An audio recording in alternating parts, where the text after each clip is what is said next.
Major loss for the National Association of Realtors has resulted in a huge win for homeowners across the United States. However, homebuyers, things may get more expensive for you. This follows the most recent ruling against the National Association of Realtors, as well as Home Services of America and Keller Williams. They were found guilty of colluding to inflate or maintain high commission rates through NAR's clear corporate rule. And welcome to another Real Estate Talk podcast. I'm Rob Kyleman. I'm Joshua Britt. Now, homeowners, you will never have to hear that you must pay a buyer agent commission ever again. All commission rates you pay agents are 100% negotiable, meaning if you don't want to pay a buyer agent commission, well, you don't have to. If you are feeling generous, though, and you do want to offer a buyer agent a commission to bring the buyer, you can at a percentage of the purchase price or a flat fee. It's totally 100% negotiable. It's your choice. It is your money. It is your house. Don't let anyone tell you otherwise. Now, the National Association of Realtors has also said they're going to appeal this. So they're trying to put a little wrinkle into the situation, but for right now, the ruling is the ruling. Yeah, but what are they going to appeal though?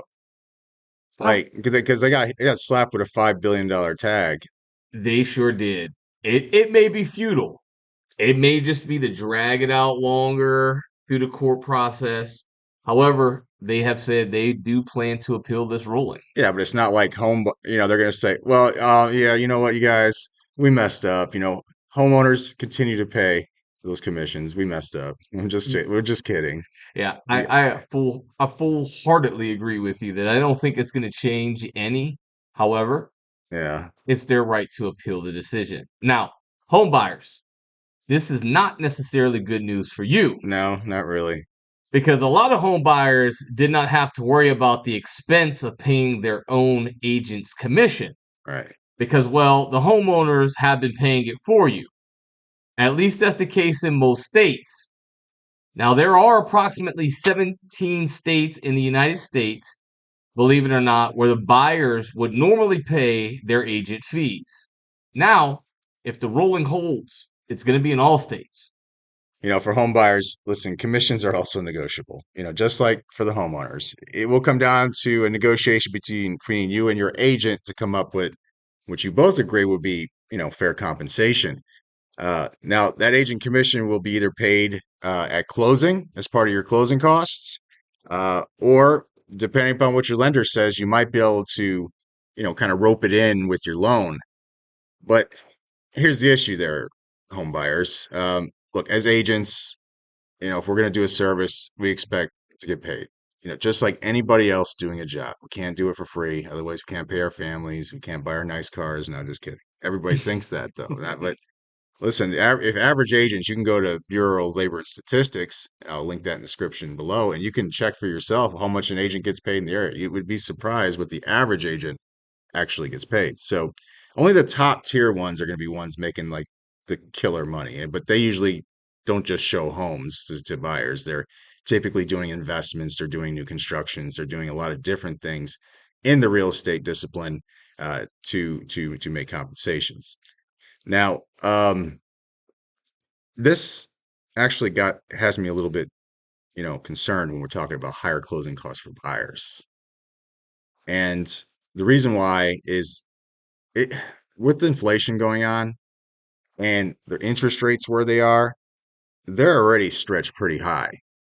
And most home buyers on the lower tier of the median in people's markets are going to have a lot harder time, purchasing homes, because a lot of times folks that, just kind of barely getting by, they can barely afford to pay their closing costs to begin with. So add, additional 2-3% on top of that, that gets a little bit harder. So curious to see what happens on the lower end. But I think even though, we're going to make it clear to all homeowners and so on and so forth about the commissions, we'll see what happens as it goes. So home sellers, they might still offer it. They may not. It just depends on the home seller, you know? Yeah, and I think it really has a lot to do with, how long they're trying to sell their house. I think the longer it takes to sell the house, the seller may become more motivated to give a higher percentage. I think that in a market like we've experienced for the last few years, where houses are flying off the market within the first weekend, Hmm. I don't think they need to offer a higher commission in order to get the house to move. Yeah. So, and it all depends on the seller and where they have to be, when they have to be there. If they're getting relocated because work calls for it, then they may have a more urgency to sell the house and give a higher commission. You know who probably could offer a much lower commission on the buy side? Who's We that? were just talking about wholesalers, man. Oh, So, yeah. oh yeah, because think about it. How much distressed properties are there for home flippers? It's freaking brutal to try to find a good flip Yeah. in a decent location with decent margins right now. So, shoot, you can drop it low because there are hungry Yeah. hungry investors everywhere looking for that next flip. Yeah. So, And I think kind of something that we need to point out. So, in the next few months, years, as this case goes on, mhm. there's going to be changes that come about from this ruling. Yeah, And I think that for the longest time, buyers have been just signing buyer broker agreements with brokerages and hmm, not really necessarily reading through those buyer brokers you better read it. in intently Yeah, to determine what it says in there. yeah, But if I know our industry like I think I know our industry, hmm, I'm very certain that they're going to try to slide the commissions into the buyer broker agreement. yeah, And what I mean when I say that, there will probably be some passage, some clause in the buyer broker agreement that will say something to the effect of, if the seller does not provide the buyer's brokerage with a full 3% commission, then the buyer will be held liable for the difference. yeah. So let's say that the seller says, hey, I'm going to offer the buyer's agent 1.5% Okay, commission. That puts the buyer on the hook for the other 1.5% commission. right. Now, why do I think this is going to happen? Because there are a lot of these same brokerages that are affiliated with the National Association of Realtors that they take huge chunks of their agents' commission. Yeah, yep. And that's how they pay for those nice buildings Yeah, that nice they pretty have office offices furniture. in. Yeah. So if they're not getting that money from the seller, Hmm. Where are they getting it from? they have to get it from somewhere else. Yeah. And, you know, just recently I heard that on average every year, $100 billion is paid to real estate brokerages, including the agents Yeah. and commissions.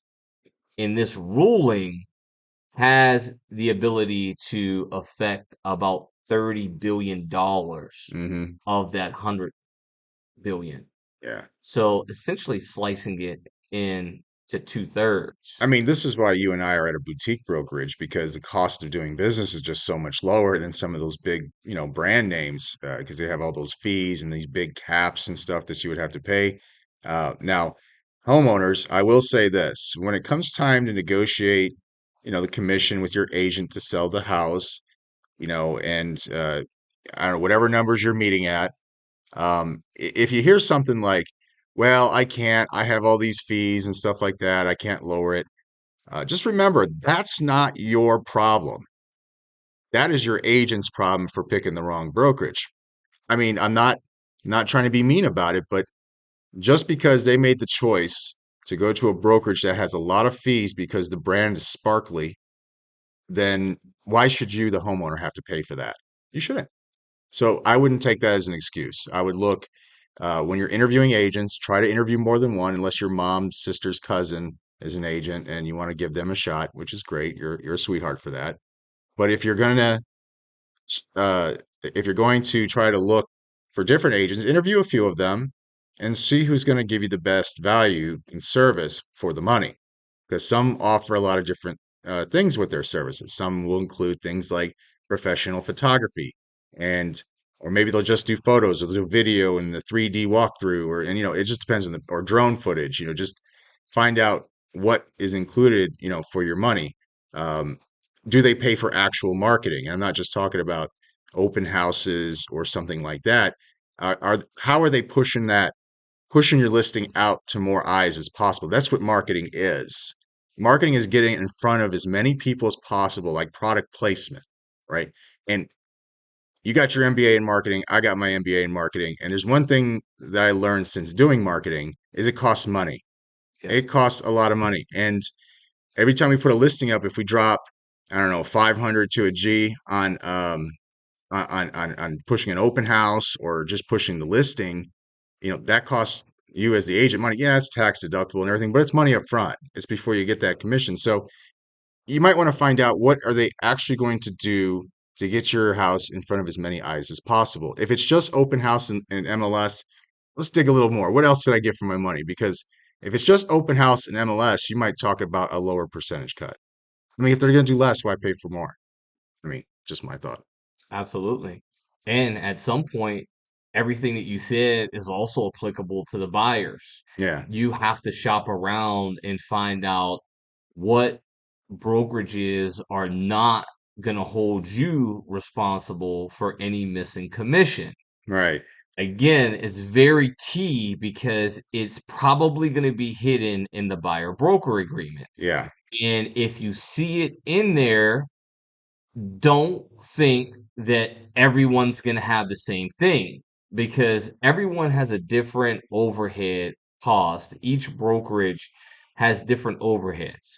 So, for example, at our boutique hmm, brokerage, we're 100% flexible on our own commissions. yeah. So, if we only get one and a half, then we get one and a half. Yeah, we're fine. We still pay bills. Exactly. So, but depends on how much this house is at one and a half. If it's a $50,000 house, we might have to talk a little bit. So, Yes. um, but yeah, again, homeowners, listen, dig a little bit deeper for that value. If they're going to want the full commission rate that, a lot of us got accustomed to, then show the value, right? That's it. Look for some of the tricks we do. Okay. I'm not saying all of us. I'm just saying we as in general. I've been in listing appointments that I had to have competition. And I've seen one agent will give this pitch sheet and then they'll talk about, oh, we were featured in, Forbes magazine and CNN and Fox News and stuff. That's all great, but to what degree? Was that just an ad? Was that a feature story ran one time in 1985? I mean, is your house going to be on Fox News and CNN and all these other places? No, it's not. So kind of look between, just focus on your house and what that person is going to do to market your house and sell your house. What kind of work are they going to put in? Just stay focused on that. Don't get distracted by all the bells and whistles over here with name drops and stuff. Just focus on, the value proposition. And if you feel like that's fair compensation based on that value, then there you go. So just be aware, again, everything's negotiable. And man, I feel for the buyers, man, because this is already tough. Because I was just reading a CNBC article today, and credit card balances spiked in the third quarter to $1.08 trillion, a new record. So as inflation keeps going up, more and more people are having less and less money. So, I mean, it's fine if you're wealthy and you got a high income, but most people don't. And when you start talking about, the mid-tier income and lower, it's going to get harder for them to buy a house. And you know what? Even paying our commissions, it's going to get that much harder with that too. I think it might push a few people out of the market, Yeah, affordable housing especially affordable housing. just became unaffordable. I know. So, yeah. So, But again, I still think that you're going to be able to get a good deal. You're just going to Yeah. have to shop around, find the right brokerage, find the right agent. Hmm. There are going to be people who are going to do the work for whatever amount of money is offered. Yeah. But it's also good in a sense because previously, if a seller offered a lower commission, Hmm. agents would avoid showing those houses. Oh, yeah. Yeah, they would avoid showing them. Yeah, let's be So real. if I you, think there's some of them out there that would do that. yeah, yeah. I mean, But if you are a buyer now, you're going to be able to see more houses because I think that it's going to be so, it's going to be an even mix of houses that are offering 3%, 2.5. I think you're going to see an even mix of commissions in there. So it's going to make it a lot harder for agents to say, oh, no, I'm not showing that house. It's only 2%, or it's only 2.5. so here's a little way around it, buyers, and this it's not going to make me a very popular person telling you guys this, but look, do not sign that buyer broker agreement until you submit offers. If they tell you that they can't show you houses without signing that buyer broker agreement, say, that's fine. I'll find an agent that will. Yeah, They that's will, right. and they will find an agent that will. Yeah.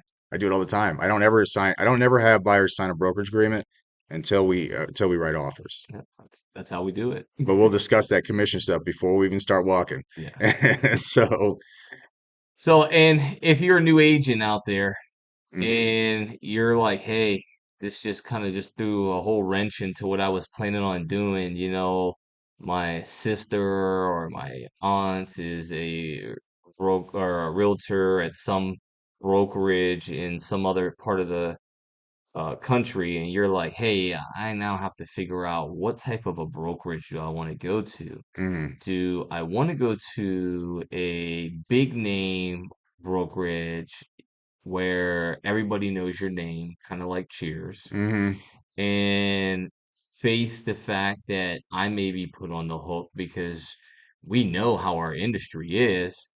Let's just take, for example, your VA clients. mhm. They're not allowed to pay admin fees and transaction fees. Most brokerages will say, hey, if your client can't pay it, you got to pay it. Oh, that reminds me of one other thing.